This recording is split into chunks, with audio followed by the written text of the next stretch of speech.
வணக்கம். கருப்பன்ட்டு ஒருத்தன் இருந்தான். அவனோட வேலை என்னன்னா, அவன் முதலாளி வச்சிட்ருக்கிற மாடெல்லாம் ஓட்டிகிட்டு போய் மேய விடுறது, காலையிலேருந்து சாயந்தரம் வரைக்கும் வயலில் மாடு மேய்க்கிறது, ஈவினிங் முடிச்சுட்டு வரும்பொழுது மாடெல்லாம் ஓட்டிகிட்டு வரணும். அது கூடவே சேர்த்து கண்ணுக்குட்டிக்கு தேவையான புல்லெல்லாமும் எடுத்துகிட்டு வரணும். புண்ணாக்கு வாங்கி வைக்கணும், வைக்கல் வாங்கி போடணும். இந்த மாதிரி மாட்டுக்கு தேவையான எல்லாத்தையும் பார்த்துக்கிறது அவனோட வேலையாக இருந்தது. ஒரு நாளைக்கு அதே மாதிரி அவன் மாட்டை வயலுக்கு ஓட்டிகிட்டு போனான், மேய்க்கிறதுக்கு போனான். போயிட்டு காலையிலேருந்து சாயங்காலம் வரைக்கும் மாடு மேய்ச்சிட்டு வரும்பொழுது ஒரு பெரிய ஆலமரத்தை சுற்றி பார்த்தா நிறைய புல் அப்படியே ஃப்ரெஷ்ஷாக இருந்தது. உடனே கற்பன் நினச்சா, சரி புல்லெல்லாம் பிடுங்கிட்டு போனால் கண்ணுக்குட்டிக்கு கொடுக்கலாமே அப்படின்னு சொல்லிட்டு புல்லெல்லாம் பிடுங்க ஆரம்பிச்சு. பிடுங்கும் பொழுது பார்த்தா அந்த ஆலமரத்தோட விழுதுகள் அந்த வேர்க்கடியில் மறைஞ்சிருந்தது ஒரு பானை, பளபளன்னு இருந்தது. என்னன்னு பார்த்தா அது ஃபுல்லாக தங்க காசு. இவனுக்கு ஒரே சந்தோஷம், ஆச்சரியம். ஆகா, ஒரு பானை ஃபுல்லாக காசா, இதெல்லாம் எடுத்துகிட்டு போனால் நம்ம வாழ்க்கையே மாறிடுமே அப்படின்னு சொல்லிட்டு. ஆனாலும் இல்லை இப்போ உடனே எடுத்துகிட்டு போகக்கூடாது, ஏன்னா நம்ம மாடை ஓட்டிட்டு முதலாளி வீட்டுக்கு போகிறோம். பானையை எடுத்துகிட்டு போனால் தெரிஞ்சிடும். அதனால் இதை எங்கேயே பத்திரப்படுத்துவோம். ஒரு நாள் 2 நாள் ஆகட்டும், அதுக்கப்புறமா நம்ம எடுத்துக்கிட்டு நம்ம ஊரோட போய் குடும்பத்தோடு செட்டில் ஆகிடலாம். அக்கா தங்கச்சி எல்லாரும் இருக்கிற இடத்துக்கு போயிட்டு எல்லாருமா சேர்ந்து ஒன்றா சந்தோஷமாக இருந்துக்கலாம். அது வரைக்கும் இது இன்னும் கொஞ்சம் இங்கே இருக்கட்டும் அப்படின்னு சொல்லி வேறு யார் கண்லேயும் படாமல் எக்ஸ்ட்ரா புல் சருகு அதெல்லாம் போட்டு பானையை பத்திரப்படுத்திட்டு மாடை ஓட்டிட்டு ஆஸ் யூஷுவல் போயிட்டான். போன உடனே வீட்டுக்கு போகிறான். அப்போது முதலாளி கேட்குறாரு, கருப்பா மாட்டுக்கு புண்ணாக்கு இருக்கா அப்படின்னு. அவ்வளோதான், கருப்பனுக்கு கோவம் வந்துடுச்சு. ஏன் என்னை கருப்பன் தான் கூப்பிடுவீங்களா, கருப்பையான்னு கூப்பிட முடியாதா அப்படின்னு கொஞ்சம் கோவமாக கேட்டான்.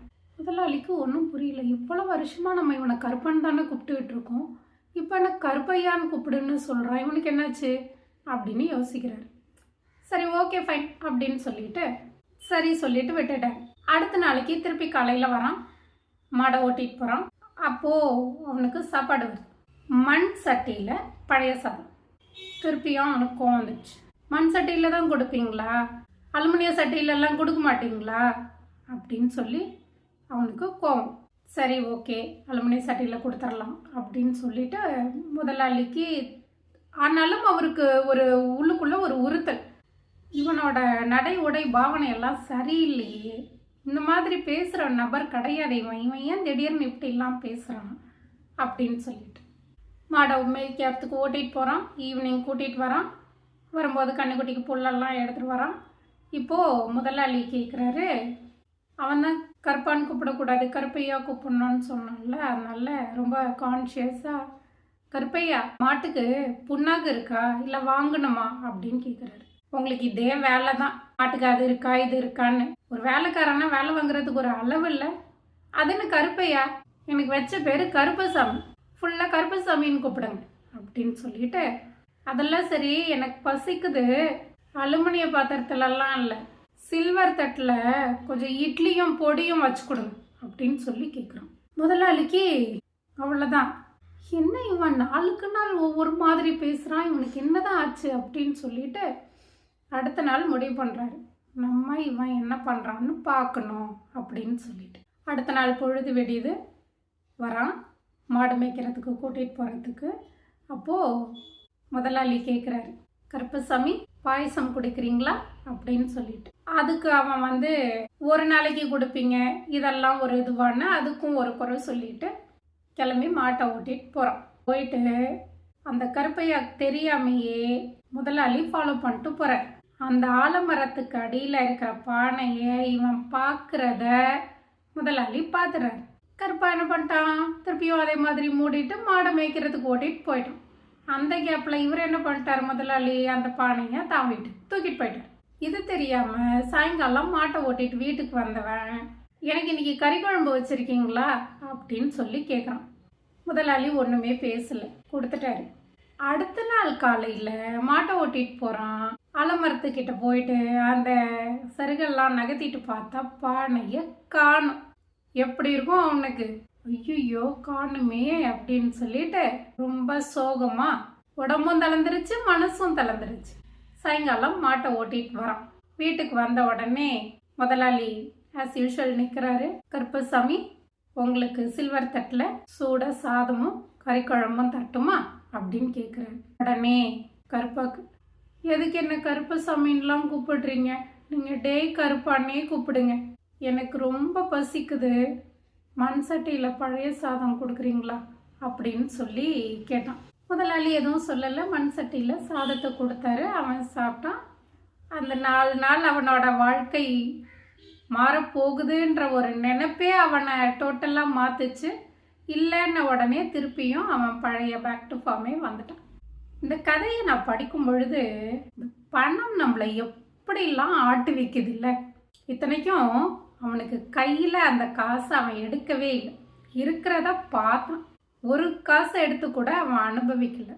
ஆனாலும் அவன் மனசு எவ்வளோ வேகமாக ஓடி இதெல்லாம் இருக்கும், இதெல்லாம் இருக்கும், நான் இந்த வாழ்க்கை தான் வாழ்வேன், இப்படி தான் சாப்பிடுவேன், பழைய சாதத்தையா சாப்பிட்ணும், மண் சட்டிலையா சாப்பிட்ணும், எனக்கு அலுமினிய தட்டு வேணும், எனக்கு சில்வர் தட்டு வேணும், கறி குழம்பு வேணும், இட்லி வேணும், எப்படியெல்லாம் மாற்றி யோசிக்க வைக்குது பார்த்தீங்களா. இது காசு ஒருத்தரை எவ்வளோ ஆட்டி படைக்குது அப்படின்றதுக்காக ஒரு கதையாக எடுத்துக்கலாம். இன்னொன்று என்ன பார்த்தோன்னா, உழைக்காம கிடைக்கிற காசு நிற்காது. ஏன்னா கருப்பா சம்பாதிக்கல, வேலை செஞ்சு சம்பாதிக்கலாம். அது யாரோடதோ ஒன்று, அது இவன் கண்ணில் பட்டுச்சு. அதை இவன் எடுத்து அனுபவிச்சிருந்தாலுமே கூட முழுசாக அவனுக்கு அது நிலைச்சிருக்குமான்னா நிலைச்சிருக்காது. உழைக்காம கிடைக்கிற காசு நிலைக்காது அப்படின்றதும் இந்த கதையிலேருந்து நான் புரிஞ்சுக்கிட்டேன். பசி எவ்வளோ ஒரு கொடுமையான விஷயம். ஒரு நாள் சாப்பிடாம இருக்கலாம், 2 நாள் சாப்பிடாம இருக்கலாம். அதுக்கு மேலே நம்மளால் பசின்றது ரொம்ப கொடுமை. அது அந்த பசியில் இருந்தவங்க, சாப்பிட்றதுக்கு கஷ்டப்பட்டவங்களை கேட்டால் அதை பற்றி ரொம்பவே சொல்லுவாங்க. எந்த அளவுக்கு பசி கொடுமையோ அந்த அளவுக்கு வறுமை கொடிது. அந்த வறுமையில் இருக்கிறதுனால தான் கருப்பனால் இந்த மாதிரிலாம் யோசிக்க மனசு வந்துச்சு. நான் எதுவுமே இல்லாத வறுமை இல்லை தானே போய் ஒரு முதலாளி வீட்டில் வேலை செஞ்சு அவர்கிட்ட அவங்க வீட்டில் இருக்கிற பழைய சாதத்தை அவங்க கொடுக்குற மண் சட்டியில் சாப்பிடணும். நம்மக்கிட்ட காசு இருந்தால் நம்ம அலுமினியத்தில் சாப்பிட்லாமே, அதை விட இன்னும் கொஞ்சம் காசு இருந்தால் சில்வர் தட்டில் சாப்பிட்லாமே. அப்போது அந்த சாப்பிட்ற சாப்பாடு கூட அவங்களோட காசு வச்சு தான் அப்படின்னும் பொழுது அந்த வறுமை எவ்வளோ ஒரு கொடுமையான விஷயம், பசி எவ்வளோ கொடுமையான விஷயம் அப்படின்ற பல விஷயங்கள் இந்த கதை மூலமாக எனக்கு புரிஞ்சிச்சு. உழைக்காமல் நம்ம என்றைக்குமே சம்பாதிக்கக்கூடாது. உழைக்காமல் கிடைக்கிற எதுவுமே நமக்கு நிலைக்காது. அது காசுன்றது மட்டும் இல்லை, எந்த பொருளாக இருந்தாலுமே உழைக்காமல் கிடைக்கிறது நிலைக்காது. இந்த கருப்பனுக்கு அந்த கையில் காசு கிடைக்க போகுதுன்னு உடனே மனசு எவ்வளோ மரியாதை எதிர்பார்த்துச்சு. கருப்பா இல்லை கருப்பையா, கருப்பையா இல்லை கருப்பசாமி. இந்த மாதிரி அந்த பேரில் கூட காசை வச்சு மரியாதை அப்படின்றது இன்னமும் இருக்க தான் செய்யுது. காசு இருந்தால் ஒரு மரியாதை, காசு இல்லைன்னா ஒரு மரியாதை. நம்ம எங்கே போனோம், ஒரு கோயிலுக்கு போனோன்னாலும் சரி, ஸ்பெஷல் டிக்கெட்டு காசு கொடுத்தா அவங்களுக்கு ஒரு கியூ, நார்மலாக காசு இல்லாமல் லைனில் போனால் அவங்களுக்கு ஒரு லாங் கியூ. அதே மாதிரி எல்லா இடத்துலையும் நீங்கள் ஹாஸ்பிட்டலாக இருக்கட்டும், இல்லை வேறு ஏதாவது ஒரு கவர்மெண்ட் செக்டாருக்கு உங்கள் வேலையாக நீங்கள் போனீங்கன்னா எங்கேயா இருந்தாலும் நீங்கள் பணம் கொடுத்தா ஒரு மரியாதை, பணம் இல்லைன்னா ஒரு மரியாதை. அது இன்றைக்கும் இருக்கத்தான் செய்யுது. இந்த பாகுபாடெல்லாம் என்னைக்கு மாறும் அப்படின்றது இந்த கதையை படிக்கும் பொழுது எனக்குள்ள ரொம்ப ஆழமாக ஒரு கேள்வி. நம்ம எவ்வளவோ டெக்னாலஜி முன்னேறி ஆர்டிஃபிஷியல் இன்டெலிஜென்ஸு அதுக்கு மேலே நிறைய நம்ம சொல்லிக்கிட்டே போகிறோம். எல்லாத்துக்குமே இப்போ டூல்ஸ் வந்துடுச்சு. ஆனாலும் இந்த ஏற்றத்தாழ்வு, பாகுபாடு இதெல்லாம் என்னைக்கு நம்ம மனசுலேருந்து போக போகுது. நம்ம எந்த அளவுக்கு டெக்னாலஜியை யூஸ் பண்ணுறோமோ அந்த அளவுக்கு நம்மளும் மாறணும் அப்படின்னும் பொழுது நம்ம மனசு மட்டும் இன்னும் அந்த பழைய குப்பைகள்லையே உழன்றுட்டுருக்குமே. இதெல்லாமும் நம்ம கடந்து வெளியில் வரணும். அது எவ்வளோ சீக்கிரம் நம்ம வரப்போகிறோம் அப்படின்ற ஒரு கேள்வி எனக்குள்ளே எழுந்துச்சு. அதை இன்னைக்கு நான் இந்த கதை மூலமாக உங்ககிட்ட பகிர்ந்துக்கணும் அப்படின்னு நினச்சேன். இந்த வீடியோ உங்களுக்கு பிடிச்சிருந்ததுன்னா லைக் பண்ணுங்கள், ஷேர் பண்ணுங்கள். மறக்காமல் என்னோட தமிழ் கிறுக்கி சேனலில் சப்ஸ்கிரைப் பண்ணுங்கள். தேங்க்யூ.